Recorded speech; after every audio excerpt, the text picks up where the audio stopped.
পূরণের ফলে জীবের সাধু সঙ্গ লাভ হয়। আর সাধু সঙ্গ জীবনের একমাত্রই মুখ্য বিষয়। সাধু সঙ্গ করার মুখ্য বিষয় কি? জীব অনাদিকাল থেকে যে তার পরিচয়টা ভুলে রয়েছে, সেই পরিচয় সম্বন্ধে জীবের জ্ঞান নাই। জীব যে দেহটা পেয়েছে, জীব মনে করে এই দেহের মালিক হচ্ছে আমি। কিন্তু আমি হাতও নয়, আমি পাও নয়, আমি কানও নয়, আমি চোখ নয়, আমি পরমাত্মার অংশকণা জীব।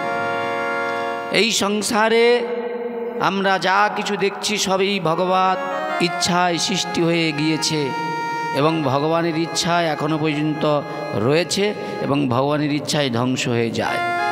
তাহলে ভগবান যে আমাকে এই মনুষ্য দেহখানা, তিনি মনুষ্য কুলে আমাকে জন্ম প্রদান করেছেন। এই মনুষ্যকুলে জন্মানোর মুখ্য বিষয় কি? আমরা অনন্তকাল ধরে ভগবানকে যে ভুলে রয়েছি, আমরা ভগবত পাদ পদ্ম থেকে নিজেকে সরিয়ে ভগবানের মায়াকে আশ্রয় করেছি, আমরা আমাদের পরিচয়কে ভুলে গিয়েছি। তাহলে আমাদের জীবের পরিচয় কি? না, জীবের পরিচয় হলো জীব নিত্য ভগবান কৃষ্ণের দাস। দাসের কর্তব্য ভগবানের উপাসনা করা। ভগবানের উপাসনা করা কেমন?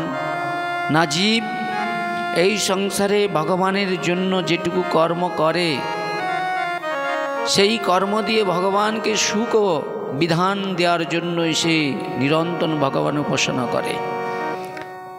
ভগবানের উপাসনা যারা করে তারা নিজ আত্মকল্যাণের কথা সব ভুলে গিয়ে ভগবানের সুখের জন্য তারা কর্ম করে।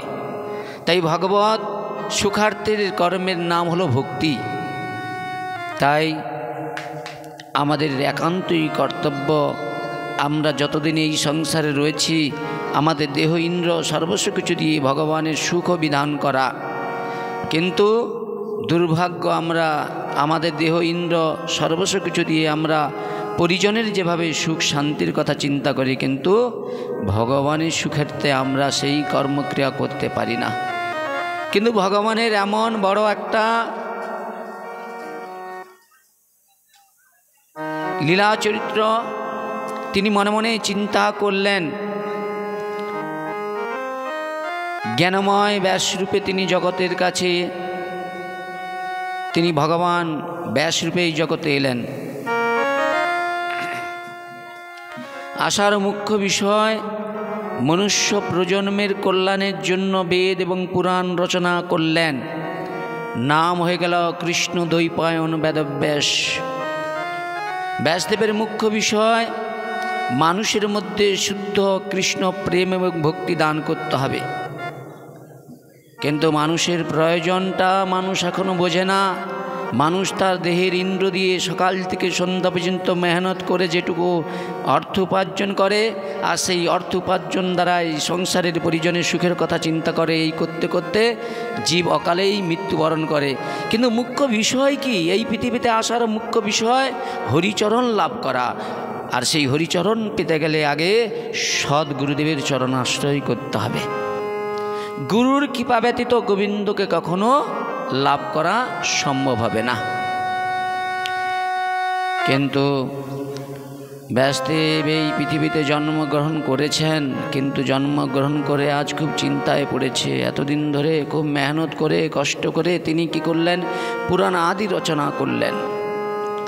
আর সেই পুরাণ রচনা করার মুখ্য বিষয় কি? মানুষ পুরাণকে আশ্রয় করে মানুষ তার পরিচয় তিনি উপলব্ধি করতে পারবে। আমার পরিচয় কি? না, জীবের মুখ্য যে পরিচয় সেটা ভুলে গিয়েছে। জীব ভগবানের নিত্য দাস। কিন্তু কি করবেন? বসে বসে এখন মনে মনে চিন্তা করছেন ব্যাসদেব। কি চিন্তা করছে?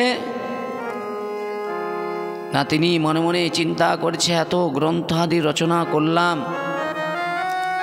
কিন্তু কোনো মনে তার শান্তি হচ্ছে না, শুধু আর অশান্তি বেড়ে গিয়েছে। কারণটা কি? না, তিনি এতদিন ধরে যে বেদ আদি গ্রন্থ রচনা করছে, সেই গ্রন্থের মাধ্যম দ্বারায় জগৎ জীবকে শুদ্ধ ভক্তির মহিমা প্রচার করবে।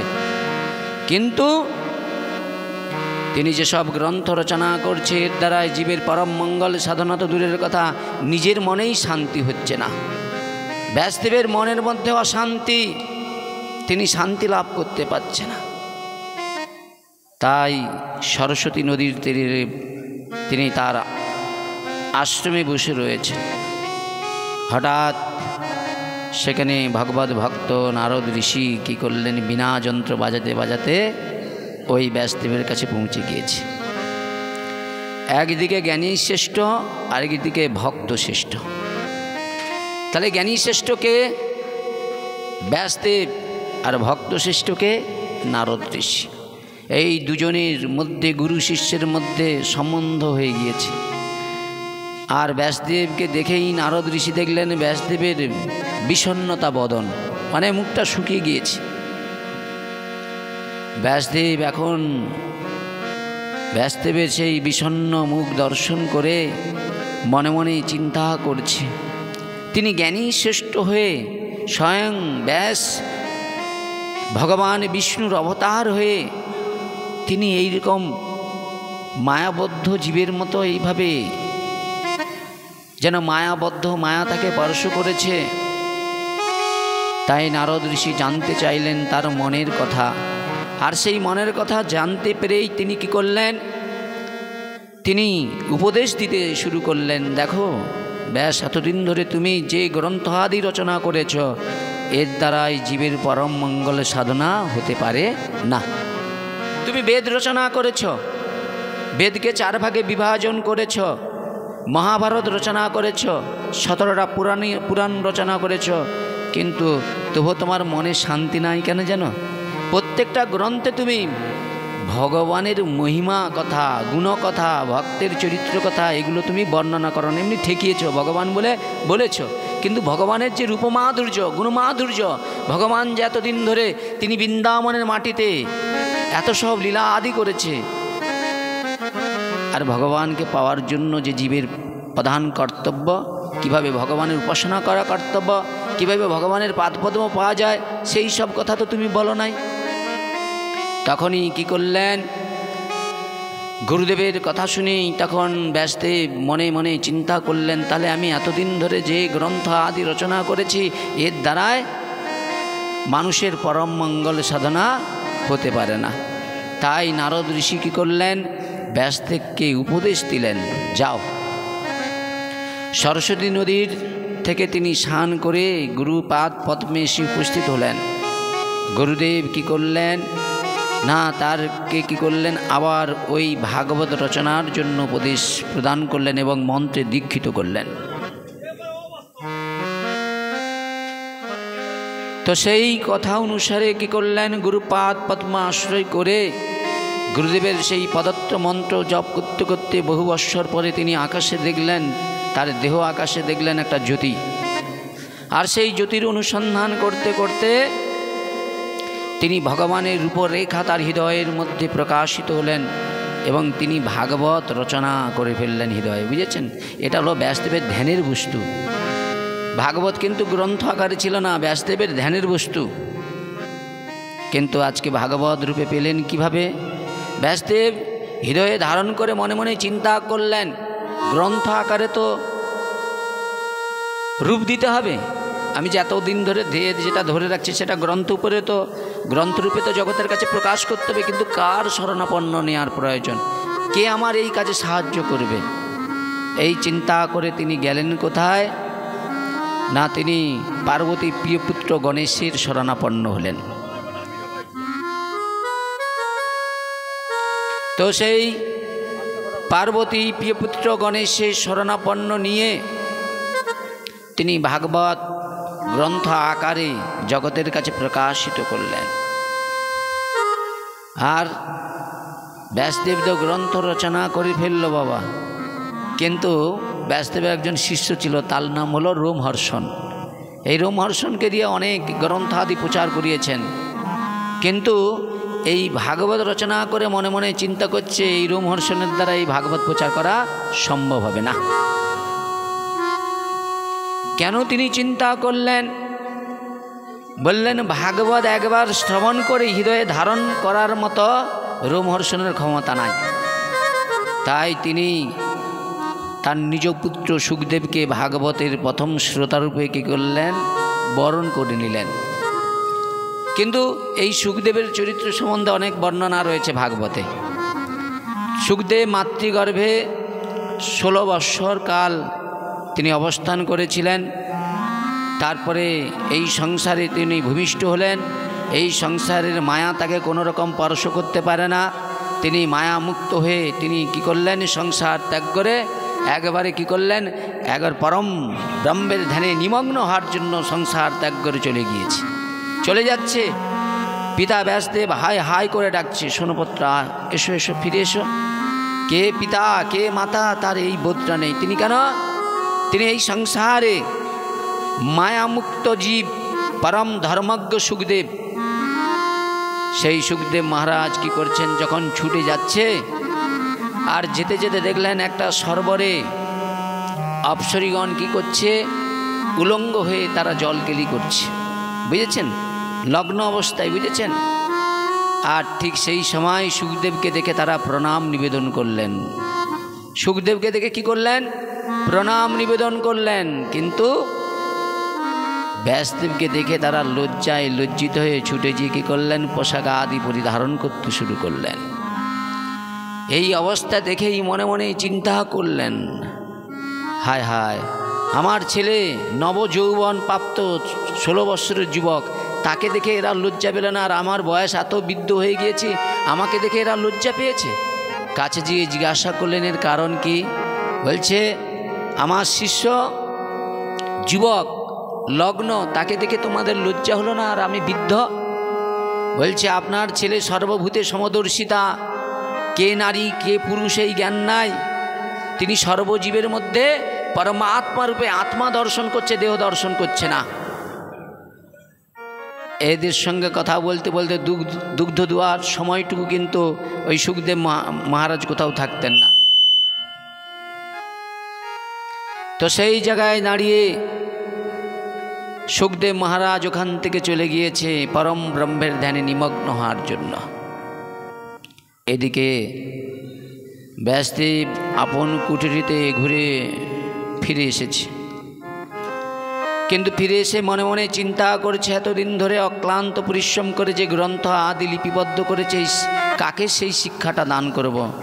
সন্তান তো আমার সংসার ত্যাগ করে পরম ধ্যানের নিমগ্ন হয়ে গিয়েছে, আর ভাগবত এমন কেউ নেই যে কাউকে শিক্ষা দেবো। ভাগবতকে যথাযোগ্য সম্মানের সহিত একে যথাযোগ্য জগতের কাছে প্রচার করবে, এমন তো জন নাই। তাই ব্যাসদেব মনের দুঃখে যখন আপন আসনে বসে রয়েছেন, এমন সময় হঠাৎ দেখতে পেলেন কয়েকজন বেদেরা, মানে ওই জঙ্গলে যায়, ওরা পশু পাখি ধরার জন্য যায়, কাঠ কাটতে যায়, বুঝেছেন। তো ওদের দেখে বলছে, তোমরা কোথায় যাচ্ছ বাবা? বলছে, আমরা জঙ্গলে যাচ্ছি কাষ্ঠ সংগ্রহ করতে। বলছে, জানো তোমরা জঙ্গলে কাষ্ঠ সংগ্রহ করতে যাও, তোমরা পশু শিকার করতে যাও, তো আমারও জানো একটা পাখি হারিয়ে গিয়েছে, তোমরা আমাদের ধরে দিতে পারবে তোমার জালে? বলছে, তোমার পাখিটা হারিয়ে গেছে, কেমন দেখতে? বলে, সে তো আমি বলতে পারবো না। বলে, নাম কি? বলে, তাও দেওয়া হয় না। জন্মগ্রহণ করার সঙ্গে সঙ্গেই কী করলেন, নাড়ি ছেদন হয় না, নাড়িটাকে একবারে পিঠে নিয়েই পৈতার মতো ছুটতে শুরু করেছে, বুঝেছেন।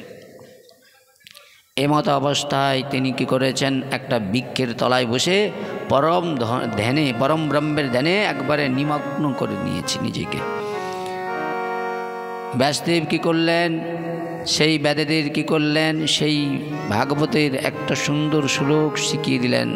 বরাহ পীর নটবর বপু কর্ণে কর্ণিকা গলায় বৈজন্তী মালা। ভগবানের সেই যে গোষ্ঠে যাওয়ার যে সুন্দর সেই ভাগবতের শ্লোকখানা বেদেদের দান করে দিলেন। আর সেই শ্লোক কি বললেন ব্যাসদেব? বললেন, তোমরা জঙ্গলে যে যখন জাল আড়বে, অবসর সময় তখন এই ভাগবতের শ্লোকটা তোমরা কীর্তন করবে। কিন্তু শোনো, আমার যে পাখি হারিয়ে গেছে না, সে পাখি তোমাদের কাছে আসবে, কিন্তু আমার পরিচয়টা তোমরা তাকে দিবে না। সে যদি আমার সঙ্গে সাক্ষাৎ করতে যায়, তাহলে তুমি ওকে ধরে নিয়ে আমার কাছে নিয়ে এসো। কিন্তু সুখদেব পরম ব্রহ্মের ধ্যানে এমন নিমগ্ন হয়ে গেছে, তার দেহের ইন্দ্রগুলো সব বন্ধ হয়ে গিয়েছে। যারা প্রকৃত ধ্যান করে দেখবেন চোখের আগের দিকে যদি কারো ঘরে আগুন লেগে যায় জানতে পারবে না। আলসা দেখেছেন? রাজার ঘরে আলসা, দুইখানা আলসা পুষেছে, বুঝেছেন? তাকে দেখেই দেখছি যে রাজা এত সুন্দর আলসাকে খেতে দেয়, বাস। এখন ওই গ্রামের কিছু গরিব মানুষ আলসা সেজে ওদের ঘরে চলে আসছে, বুঝেছেন? বলে বেশ রাজার ঘরে আলসা হলে বেশ খেতেটে দিবে, কোনো কাজপত্র নাই, এই চিন্তায় বেশ আলসা হয়ে গিয়েছে নকল। রাজা মন্ত্রীকে বলছে, বাবা এতজন হলো কি করে? বলে আরে চিন্তা করার দরকার নেই, আসলটা এর থেকে বার করে নিতে হবে আমাদের। কি করা যায়? বলে সব আলসাকে গাড়িতে তুলো। বলে এই কী করলেন? গাড়িতে নিয়ে যেয়ে জঙ্গলে একটা বেশ কী করেছে, একবারে ভালো করে খড় দিয়ে একটা ঘর কুটির করে দিয়ে আগুন লাগিয়ে দিচ্ছে, বুঝেছেন? যে আলসা নয় সে আগুনের ভয়ে ছুটে ঘর পালিয়ে গেছে। কিন্তু যারা প্রকৃত আলসা সে বলছে এই বলছে এই আগুন, বলে ঘুরে শু, মানে আগুনে পুড়ে মরে যাবে, তবু সে ঘুম থেকে উঠবে না। তখন রাজা কী করলেন? ওই দুজনকে কী করলেন? ওখান থেকে নিয়ে গিয়ে আবার সে আগের মতো তাদের লালন পালন করতে শুরু করলেন, বুঝেছেন? তো সেই জায়গায় দাঁড়িয়ে ব্যাসদেব কী করলেন না, সেই তার পুত্র সুখদেবকে ফিরানোর জন্য কী করলেন? বেদের শরণাপন্ন হলেন। আর সুখদেব পরম ব্রহ্মের ধ্যানে নিজেকে উৎসর্গ করে দিয়েছে। এমত অবস্থায় বাবা একটা এমনভাবে ধ্যান করছে, তার হৃদয় সব দরজাগুলো বন্ধ হয়ে গিয়েছে। কিন্তু যখন ওই বেদ যখন জাল এড়ে অবসর সময় তারা ওই ভাগবতের সেই শ্লোকগুলো খুব নিষ্ঠার সহিত যখন কীর্তন করতে শুরু করলেন, ভক্তি সহকারে যখন কীর্তন করতে শুরু করলেন, তখন সেই যে পরম ব্রহ্মের ধ্যানে সুখদেবের যে এই কর্ণদ্বারগুলো বন্ধ হয়ে গিয়েছিল, সেই কর্ণদ্বারগুলো ভেদ করে ভাগবত কী করেছে? ও ধ্যানকে ভঙ্গ করে দিয়েছে। আর যেই ধ্যানটি ভঙ্গ হয়ে গিয়েছে, সঙ্গে সঙ্গে বলছে আরে আমি যে পরম ব্রহ্মকে খুঁজছি, যার ধ্যান করছি, এরা তার মহিমা, এরা সব কিছু জানে। তাই তাদের কাছে ছুটে এসে বলছে, আচ্ছা তোমরা এত সব জানলে কোথা থেকে? বলে আমাদের গুরুদেবের কাছে, আমরা গুরুদেবের কাছে শিখেছি। বলে আমি একবার সেই গুরুদেবের দর্শন করতে চাই। বলে চলো আমাদের সঙ্গে। উনি জানেই না যে উনার পিতা। আর তারপরে কি করলেন? ব্যাসদেব পুত্রকে ফিরে পেয়ে পরম আনন্দ, আর আনন্দ লাভ করছে কেন? তিনি মনে মনে চিন্তা করলেন এই সুখদেবের দ্বারাই জগতে ভাগবতীয় কথা জগৎকে জানাতে হবে। তাই এই সুখদেব ছিলেন পরম ধর্মজ্ঞ ব্রহ্মনিষ্ঠা সুখদেব গোস্বামী। তাহলে তিনি সেই পরম ব্রহ্মের ধ্যানকে ভঙ্গ করে তিনি এখন ছুটে আসছেন ভাগবত ধর্মকে আশ্রয় করতে। বুঝার চেষ্টা করুন, আপনারা একটু ভালো করে অনুভূতি করার চেষ্টা করুন। এমত অবস্থায় কি হয়েছে বাবা? সেই পরম ব্রহ্মের ধ্যানে যখন ব্যাসদেব ব্যাসদেব কী করলেন? ওই পরম ধ্যান থেকে ভঙ্গ করে যখন নিয়ে এলেন, আর তারপরেই তিনি কী করলেন? সুখদেবকে এই ভাগবত শিক্ষা প্রদান করলেন। তাহলে ভাগবতের প্রথম শ্রোতাকে বলে, ভাগবতের প্রথম শ্রোতা হলো সুখদেব গোস্বামী। ভাগবতের প্রথম বক্তাকে বলছে, ভাগবতের প্রথম বক্তা হলো ব্যাসদেব। এরপরেই আপনারা বলবেন ভাগবতের দ্বিতীয় শ্রোতাকে, দ্বিতীয় বক্তাকে বলেন। ভাগবতের দ্বিতীয় বক্তাকে আর দ্বিতীয় শ্রোতাকে?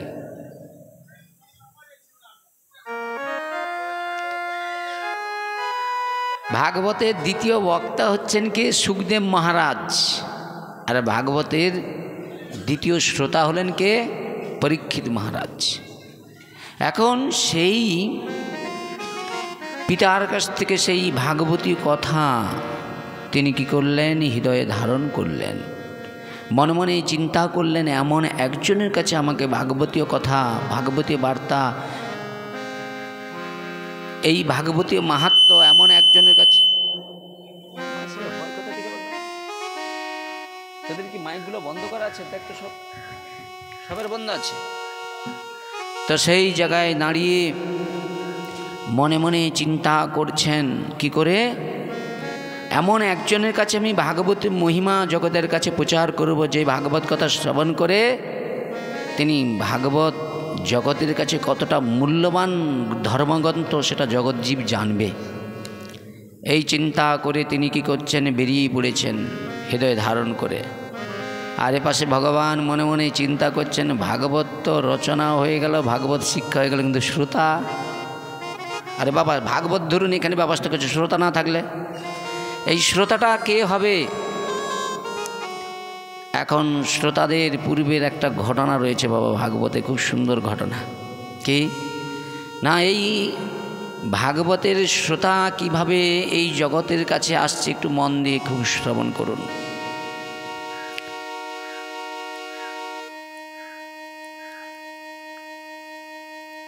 শ্রীমদ্ ভাগবত মহাপুরাণ, এই শ্রীমদ্ ভাগবত মহাপুরাণ থেকে আমরা সেই রসময় সুধাময় ভাগবতীয় কথা আস্বাদন করব।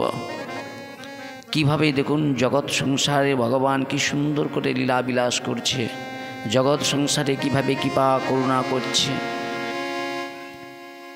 এমন সময়